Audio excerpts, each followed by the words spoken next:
chapitre le plus long de ce livre concerne les 9 disparus de Bépanda, une affaire que vous évoquez dans ce livre.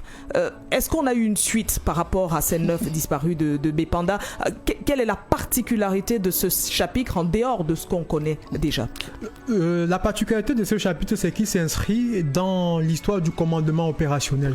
C'est-à-dire qu'au Cameroun, dans les années 2000, on a mis en place le commandement opérationnel pour lutter contre le grand banditisme.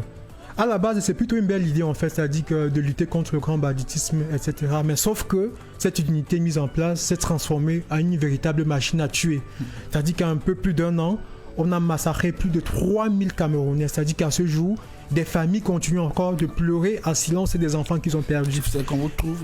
Et les corps étaient jetés dans des fosses communes, abandonnés, détruits à l'acide. C'est donc dans ce sillage qu'apparaît l'histoire des 9 disparus de Bépanda, où 9 jeunes enfants du quartier Bépanda sont levés de leur lit un matin. Ils sont accusés d'avoir volé une bouteille de gaz. Mais jusqu'à ce jour, on n'entendra plus jamais parler d'eux. Ils ont été tout simplement abattus, victimes du commandement opérationnel. Et le fait grave, c'est que malgré les manifestations qu'il y a eu à l'époque, la mobilisation des partis politiques, la mobilisation à l'international, etc., c'est que le Cameroun a sorti comme décision, et des années plus tard, c'est qu'en réalité, les 9 disparus de Bépanda s'étaient évadés de leurs cellules et auraient fui pour le Nigeria voisin.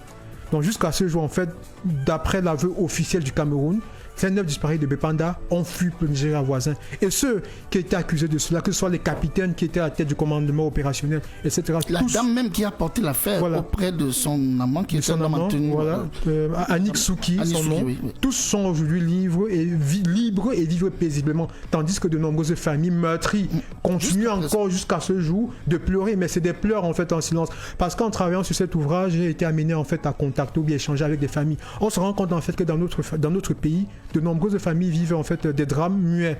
C'est-à-dire des familles sont meurtries, mais ils n'arrivent pas en fait à exprimer cela. Donc ce livre aussi, c'est aussi pour un moyen pour ces familles en fait, pour moi, de montrer en fait que quelqu'un pense à eux. C'est-à-dire que quelqu'un comprend en fait les douleurs, les déceptions qu'ils vivent au quotidien. Et je rappelle que l'avocat qui était derrière cette affaire très est aujourd'hui engagé, ministre délégué à la justice. Maître Jean de Dieu Momon. Maître Jean de Dieu. Qui avait porté cette affaire à un moment donné. Est-ce que c'est la raison pour laquelle le cardinal Toumi avait agressé justement une lettre au gouverneur de l'époque de la province du Littoral, avec ampliation au président de la République, au ministre de l'administration territoriale, mais également au ministre délégué des forces armées? Effectivement, le cardinal Christian Toumi... C'était précisément le 16 juin 2000. Effectivement, le cardinal Christian Toumi s'était fortement et grandement mobilisé pour la lumière sur cette affaire. Il a même mené en fait avec son adjoint des enquêtes parallèles. C'est même lui en fait qui parvient à dire aux familles que vos enfants étaient tués. Parce que les militaires qui avaient participé à cette exécution sommaire étaient venus en fait rencontrer le cardinal pour se confier en disant que nous les avons tués et raconter en fait la scène du crime. Donc il s'était fortement, grandement mobilisé. Il a écrit au gouverneur, il a même écrit au président de la République, etc. pour mettre la lumière sur cette affaire. Harold Ketch, notre invité ce matin, le livre Rivière de sang. On s'abreuve vraiment à la rivière de sang. Il a dit qu'il est la